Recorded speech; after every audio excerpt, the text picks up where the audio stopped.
We're sitting down here today with Zamir Gotta. He's a filmmaker, and he's going to be showing 2 of his documentaries next week at the Avon Theatre. Zamir, thank you for being here with us today. Christina, it's my pleasure. Thank you for inviting me. So tell me a little bit about the documentaries you're going to be presenting at the Avon. Both films are about handicapped people, and at a certain point in my life, it's not that I was that busy not to notice it, but I asked myself, like, why don't we see people, handicapped people, in Russia? Where are they? And just incidentally, it happened that basically 10% of the people in Russia are handicapped, and they are like outcasts of the society. Don't see them because there are no ramps, there is no space for them to be in my country, unfortunately. So I thought, well, maybe there is time to make something which could make people more aware that, you know, we all complain, oh, I have a headache, or have this or that, or just a money problem, but look at someone who has basically no way to have a normal life. And one is called Touchline, and the other is The Stage Awaits, Yeah. right? So where did those, the names of those movies come from? You know, we're always like walking along a thin line in life, right? And when you're handicapped, it's tough to keep your balance. So when I thought some of the amputee soccer players for the first time, and I used to be a soccer player, and I couldn't figure out how you could play soccer with clutches, you know. It's difficult when you have both feet. So I introduced myself, met with these guys, and realized that, you know, if I had the clutches at some point, would I manage to walk along this thin line, like, you know, lines on the pitch? So it became like a metaphor, like in life. You're like in a war. There are mines all over the place, and you know where you go. But unfortunately, in the first film, the metaphor became like for real, because 4 characters of my film lost limbs during the Russia-Chechnya war conflict. It's like victims from the same war, and the way they managed to overcome the religious, the cultural kind of differences between them was fascinating for me. How they managed to be on one team and win. What was it like working with these people? You know what, it was very difficult to build up the trust factor, because the first time I brought just my camera man, and I thought, well, I don't think people are really open to cameras, so we didn't shoot for about 3 days until we built up certain common ground about soccer. So we talked about everything about them, and then they forgot about the camera. So luckily I said, Igor, my favorite cameraman, let's try and roll it.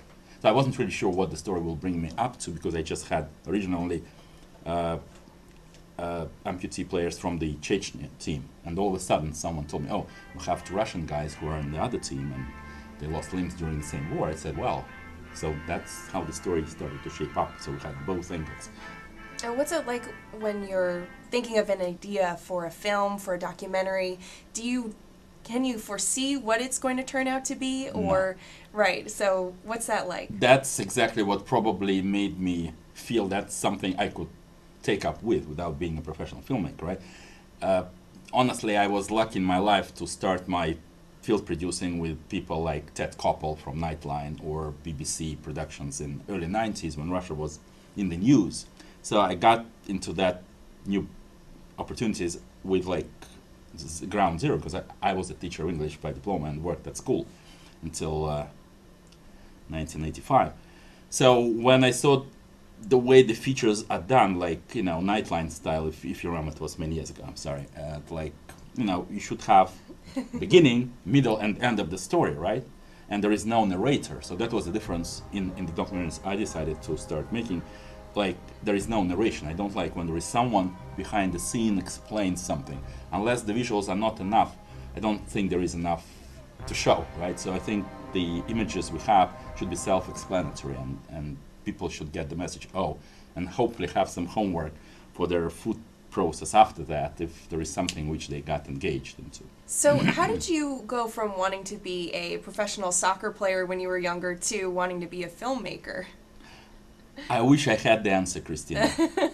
Probably I'll find it in the book which I just started to write, like something trying to memorize how things, you know, evolved, probably thanks to Mr. Gorbachev, who just made that Berlin Wall fall down, and perestroika, when people were given opportunities to be freelancers. And when did you start traveling? Well, travel started with 1990 for me, when, as I mentioned, Gorbachev said, okay, there are no more borders, like, you know, if you're legitimate and get a visa, you go where you want to be. The themes of war and peace started to be more proactive. That probably explains why, like, 25 years later, I started with the first film, which was basically about war.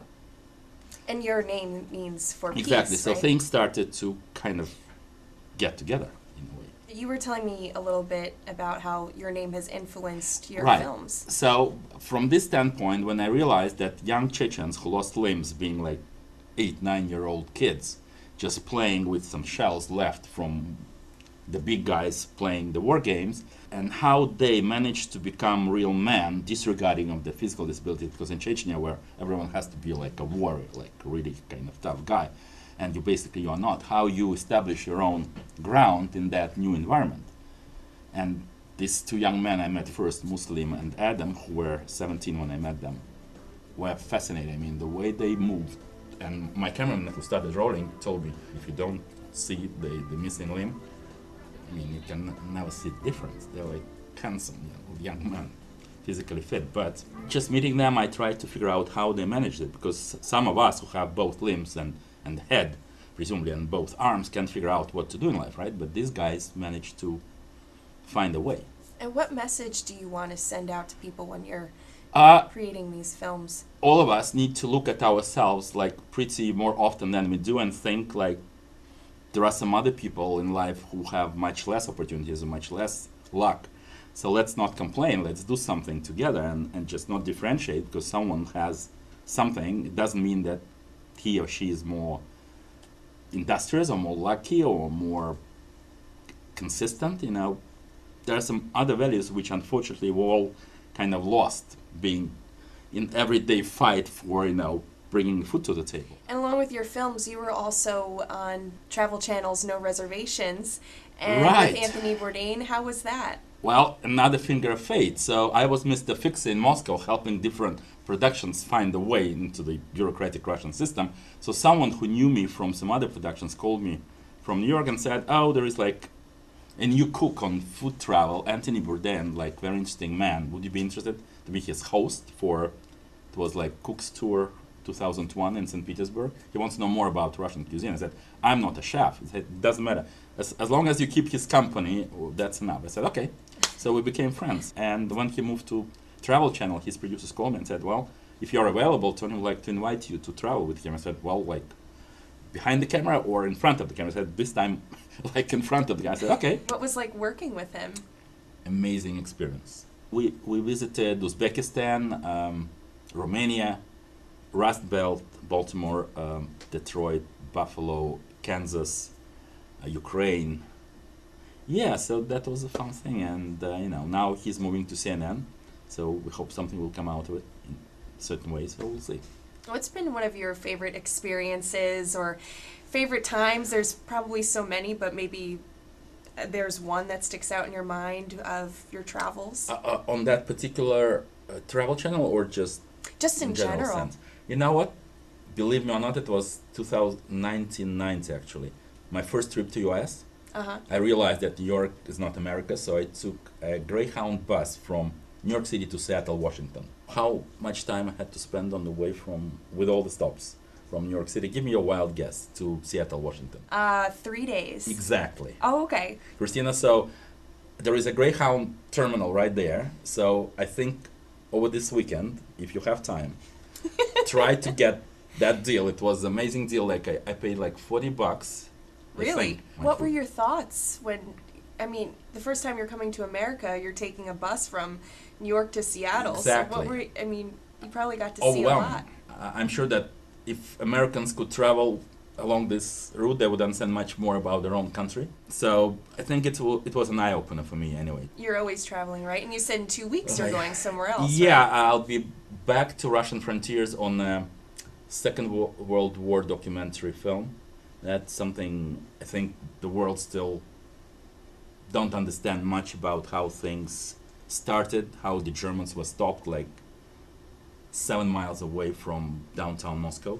Mm-hmm. It's just still the phenomenon which I'm trying to find clue to and explain to the people, same to myself. It's learning yourself, Exactly, teaching that's the the way. audience Yeah. something, but learning something yourself. It's like two-way traffic, Can't expect one lane moving if the other one is stuck. So unless you learn something, you can't explain what it is, right? And this is the first time you're working with the Avon Theatre? Yes, I'm very excited, and this is exactly the type of movie house which, when I saw it first, like 4 years ago, it reminded me of the place in Moscow which is called Illusion, like illusion.